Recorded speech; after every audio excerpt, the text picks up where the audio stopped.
শুভ দুপুর বন্ধুরা, ভালোবাসার কিচেনের প্রথম পর্বে আপনাদের সবাইকে জানাই সাদর আমন্ত্রণ। বাঙালি বাড়িতে ছুটির দিনে যে রেসিপিটি কমন সেটি হলো চিকেন। কিন্তু রোজ রোজ চিকেন কষা খেতে কারই বা ভালো লাগে বলুন? তাই আজকে একটি নতুন রেসিপি নিয়ে আপনাদের সামনে হাজির হয়েছি, সেটি হলো চিকেন রেজালা। তাহলে চলুন দেখে নেওয়া যাক রেসিপিটি। প্রথমে চিকেন নিয়ে নিতে হবে। আমি এখানে 1 কেজির মতো চিকেন ব্যবহার করলাম।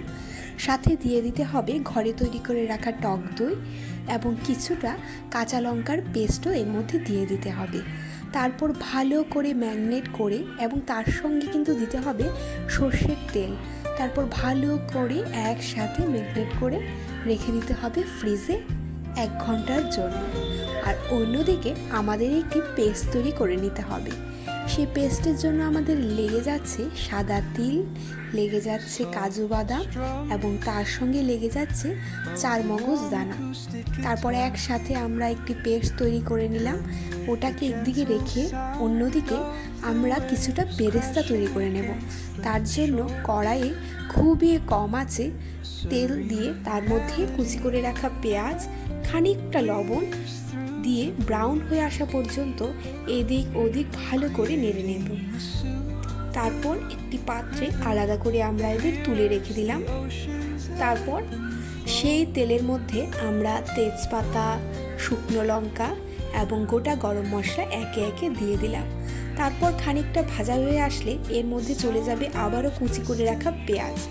তারপর লো ফ্লেমে ভালো করে পেঁয়াজগুলিকে ভেজে নিতে হবে এবং এর মধ্যে 1 ঘন্টা আগে থেকে তৈরি করে রাখা চিকেনগুলো এর মধ্যে আমরা দিয়ে দেব।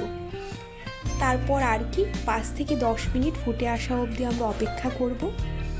তারপর আমরা এর মধ্যে দিয়ে দেব সেই তৈরি করে রাখা পেস্টটি, যার মধ্যে রয়েছে কাজু বাদাম, চারমগজ দানা এবং সাদা তিল। তারপর আমরা স্বাদ আসার জন্য যারা ঝাল ভালোবাসেন 1 চামচ গোলমরিচ অ্যাড করে দিতে পারেন এবং তার সঙ্গে চলে যাবে 1 চামচ জিরা গুঁড়ো। তারপর এটিকে ভালো করে খুন্তি দিয়ে মিশিয়ে নিতে হবে যাতে সেই পেস্টটি মাংসের ভিতরে ঢুকে যায়। ভালো করে এপিট ওপিট নাড়িয়ে নিতে হবে। তারপর আমরা খানিকটা সিদ্ধ হওয়ার জন্য ঢাকনা দিয়ে কিছুক্ষণ রেখে দিতে হবে। ধরুন 5 থেকে 10 মিনিট রেখে দিলেই কিন্তু যথেষ্ট। তারপর ঢাকনা খুলে নামিয়ে নেওয়ার আগে এর মধ্যে আমরা অ্যাড করে দিলাম গরম মশলা।